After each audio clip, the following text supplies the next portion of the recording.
If I told you that this small green leaf contains, gram for gram, more iron than a ribeye steak, you'd probably assume I was exaggerating. So let's make this uncomfortable. In one hand, imagine a fork with a piece of beef, dense, red, heavy, the symbol of strength and protein and iron. In the other hand, a delicate cluster of bright green leaves, soft stems, thin, almost fragile. Instinctively, we trust the steak, but nature does not care about our instincts. Gram for gram, certain leafy plants contain more iron than beef, not because they are superior in every way, but because plants concentrate minerals differently. The numbers are surprising. The context is even more important. And that brings us to a plant almost nobody in the West talks about, Cryptotaenia japonica, commonly known as Mitsuba or Japanese parsley. In Japan, it's normal, familiar, a staple herb in soups, rice bowls, and home gardens. In Western gardens, almost invisible, which is strange, because while gardeners fight to keep spinach alive through summer heat, Mitsuba thrives in the shadows. While we complain about that dead corner under the apple tree where nothing grows, this plant quietly prefers it. It grows in partial to deep shade. It self-seeds every winter. It comes back year after year, and it tastes like something you've never quite had before. A crisp blend of celery, parsley, and cilantro with a clean woodland finish. We all have that problem space in the garden. The north side of the fence, the understory beneath fruit trees, the area where tomatoes stretch and fail. We try to force sun-loving crops into those spaces. They yellow, they rot, they disappoint. Mitsuba doesn't fight the shade. It belongs to it. And here's the bigger issue. Grocery stores can't really sell it properly. It wilts fast, its aroma fades, it doesn't ship well. That means you almost never see it unless you're in a specialty market. This is one of those plants you must grow to understand. In today's Garden Lore Vault, we're going to break it down clearly, without hype. We'll talk about the nutrition and what the iron claim actually means in real life. We'll talk about its growth habit and how planting it once can create a 10-year patch with almost no effort. We'll talk about flavor and why cooking it the wrong way ruins everything. Because Mitsuba is powerful, but delicate. It's not a replacement for steak. It's not a miracle cure. It's not a superfood fantasy. It's something better. It's a quiet, resilient woodland herb that turns your garden's problem areas into a permanent food source. Let's start with the basics. What exactly is Mitsuba? At first glance, Mitsuba looks like parsley. That's intentional. The common name, Japanese parsley, helps people categorize it quickly. But botanically, it's something different. Its scientific name is Cryptotaenia japonica. It belongs to the carrot family, the Apiaceae, the same broad family that includes parsley, celery, cilantro, carrots, and fennel. That explains the familiar aroma when you crush the leaves. But Mitsuba has its own identity. The name itself tells you something important. Mitsu means three. Ba means leaves. Look closely at the plant. Each leaf is divided into three distinct leaflets, not heavily frilled like curly parsley, not deeply cut like cilantro. They're clean, triangular, slightly pointed, with a soft, matte green surface. The stems are slender but crisp. When you snap one, it breaks with a gentle crunch. This is not a woody herb, it's tender. In the wild, Mitsuba grows in forest understories in Japan and parts of Korea. It evolved under tree canopies where sunlight is filtered and soil stays cool and moist. It does not crave blazing afternoon heat. In fact, too much sun stresses it. Plant it in full sun and you'll notice yellowing leaves, bitter flavor, and stunted growth. Plant it in dappled shade and it relaxes. It stretches upward gently, forming a loose clump about 12 to 24 inches tall. The growth is airy, not dense. It feels more like a woodland plant than a compact kitchen herb. Now let's talk flavor, because this is where Mitsuba becomes interesting. Take a raw stem and bite into it. There's an immediate freshness, similar to celery but lighter. Then a parsley note, clean and green. And finally, a subtle cilantro-like brightness that lingers at the back of the palate. But it's milder than cilantro, less polarizing, more refined. It doesn't dominate a dish, it lifts it. This is why in Japanese cuisine, it's often added at the last moment as a finishing herb in soups or on top of rice bowls. It's there for aroma and brightness, not bulk. And here's something else that makes it special for gardeners. It behaves like a biennial or short-lived perennial that self-seeds aggressively, in a good way. Plant it once, let one plant flower. It produces delicate umbels of tiny white blossoms, typical of the carrot family. Those flowers turn into seeds. The seeds drop. Next spring, new plants appear. Not invasive, not aggressive, just persistent. Over time, you develop a patch, a quiet, self-renewing colony under your trees. It's not flashy, it doesn't produce massive fruits, but it offers something many gardens lack: reliable, edible greenery in the shade. And now that you know what it is, we need to address the bold claim, the iron comparison, because the numbers are real, but the story is more nuanced than a simple headline. Let's address the headline. Gram for gram, Mitsuba contains more iron than a ribeye steak. That sounds outrageous until you look at the numbers calmly. Beef, ribeye, contains roughly 2.6 milligrams of iron per 100 grams. Leafy herbs in the parsley family, including Mitsuba, can contain 6 milligrams or more per 100 grams, depending on growing conditions. On paper, the leaf wins. But here's where honesty matters. Eating 100 grams of steak is easy. Eating 100 grams of raw Mitsuba is a salad the size of a basketball. No one is replacing a burger with a pile of woodland herbs. And iron from plants, non-heme iron, is absorbed differently than iron from meat, heme iron from animal sources. Heme iron from animal sources is generally absorbed more efficiently by the body. So does that make the claim meaningless? No, it makes it contextual. Mitsuba isn't a steak substitute, it's a mineral amplifier. Think of it this way. Most people use herbs as decoration, a sprinkle, a garnish, a final touch. But if that garnish quietly contains dense mineral content, iron, potassium, folate, vitamin C, and you add it to meals consistently, you're stacking small nutritional deposits over time. This is what I call the microdose strategy.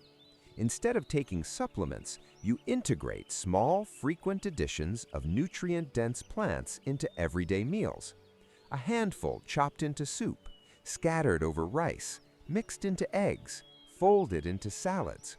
You may not eat 100 grams at once, but you eat it often. Over weeks and months, those microdoses matter. There's another factor. Vitamin C improves non-heme iron absorption. Mitsuba contains vitamin C naturally, and when combined with other fresh vegetables in a meal, absorption improves further. So while the steak versus leaf comparison makes a dramatic hook, the real power of Mitsuba is consistency, not volume. It's passive nutrition. It grows in places where other vegetables struggle. It self-seeds. It asks very little, and in return, it quietly upgrades your meals. Instead of fighting summer heat to grow spinach that bolts in July, you cultivate a woodland herb that thrives in shade and keeps producing. It's not about replacing meat, it's about expanding your nutrient sources. Modern diets often lack diversity. Mitsuba adds diversity effortlessly. And once you understand that, the question shifts from, is it stronger than steak, to, why aren't we planting more mineral-dense herbs in the spaces we already have? Because here's the real advantage. It grows where almost nothing else edible wants to. Let's talk about that growth habit. Most vegetables demand sun. Tomatoes need it. peppers crave it. Squash chase it. If you plant them in shade, they sulk. Mitsuba is the opposite. It evolved in woodland understories. It expects filtered light. It prefers the north side of a fence, the base of fruit trees, or the dappled canopy beneath deciduous branches. Put it in full, harsh afternoon sun, and you'll see stress quickly. Pale leaves, bitterness, and reduced growth. Place it in partial to deep shade, and it settles in. The soil it prefers is simple, moist but well-drained, rich in organic matter. Think forest floor conditions, leaf litter, cool earth, gentle moisture. And here's why gardeners love it once they try it. You plant it once.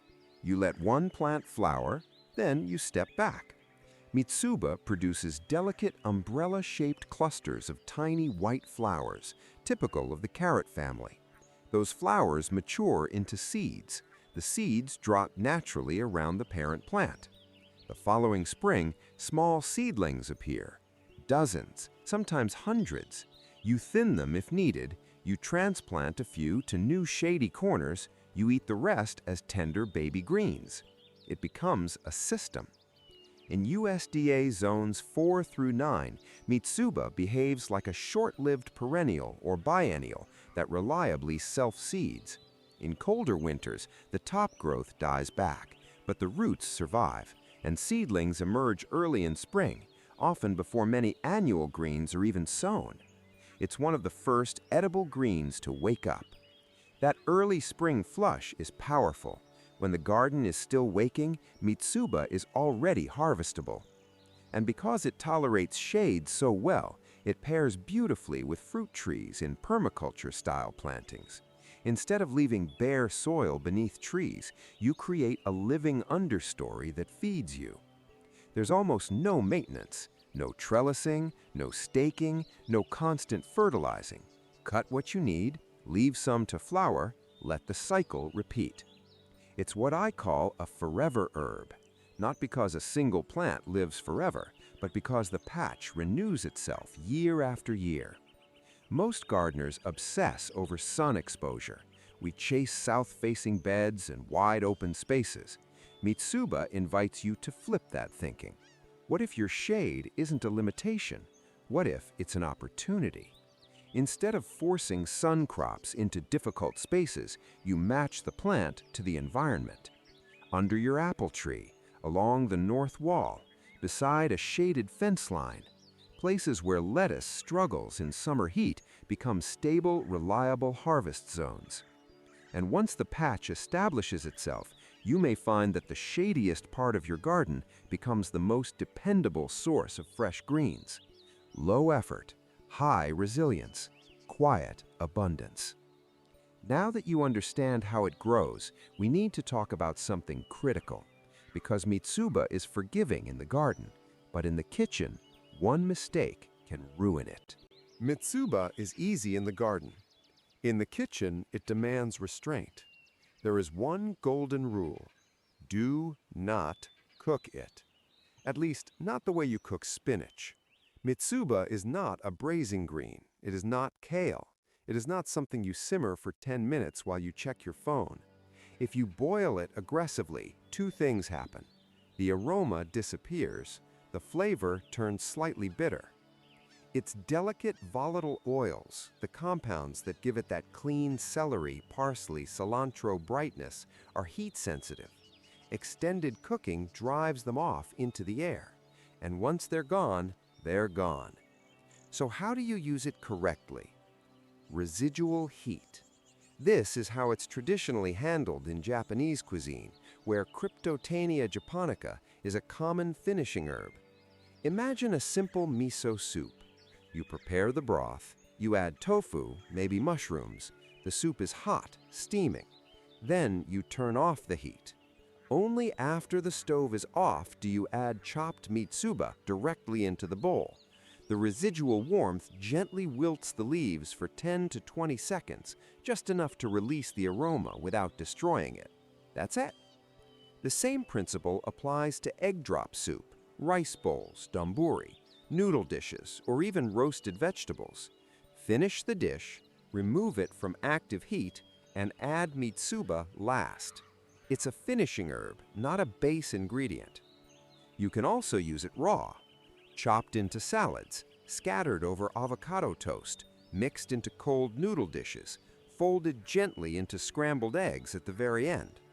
The stems are tender and crisp. Don't discard them. They carry flavor too. Another technique, use it like cilantro in tacos or grain bowls. That bright herbal lift works surprisingly well outside of Japanese cuisine. It pairs beautifully with citrus, soy sauce, sesame oil, ginger, and light vinegars. But here's what not to do. Don't sauté it for 5 minutes. Don't bake it into casseroles. Don't treat it like parsley that can handle long heat. Mitsuba rewards gentleness. It's not bold like rosemary. It's not dominant like basil. It's subtle, and subtlety requires care. If you respect it, it elevates a dish. If you overcook it, it disappears. That's the difference between using a woodland herb and destroying it. We spend so much time fighting our gardens. We fight shade, we fight soil, we fight climate. We try to force sun-loving vegetables into every corner, as if productivity only exists in full light. But what if the shaded parts of your garden are not problems? What if they're opportunities waiting for the right plant? Cryptotaenia japonica doesn't demand prime real estate. It doesn't compete with tomatoes for the sunniest bed. It quietly occupies the understory, the forgotten spaces, and turns them into edible abundance. Plant it once, let it flower once, and you may have it for a decade. Each winter it drops seed. Each spring it returns. Each season it offers fresh, mineral-dense greens when other crops struggle. It's not flashy. It won't win giant vegetable contests. It won't dominate a farmer's market stand. But it will reliably feed you, especially in the spaces where other vegetables fail. And that's the deeper lesson. Gardening isn't just about maximizing sunlight. It's about matching plants to microclimates. Work with the shade. Work with the natural rhythm. Let certain crops naturalize and become systems instead of chores. Mitsuba is a reminder that resilience often hides in overlooked plants. It gives you passive nutrition. It gives you perennial harvests. It gives purpose to the darkest corners of your garden. Plant it this spring in a shaded patch. Let it establish. Let it reseed. And one day, while standing under your tree canopy, harvesting fresh leaves from soil you barely touch, you may realize the most powerful crops aren't always the loudest ones. Some of them grow quietly, in the dark, waiting for gardeners willing to notice them.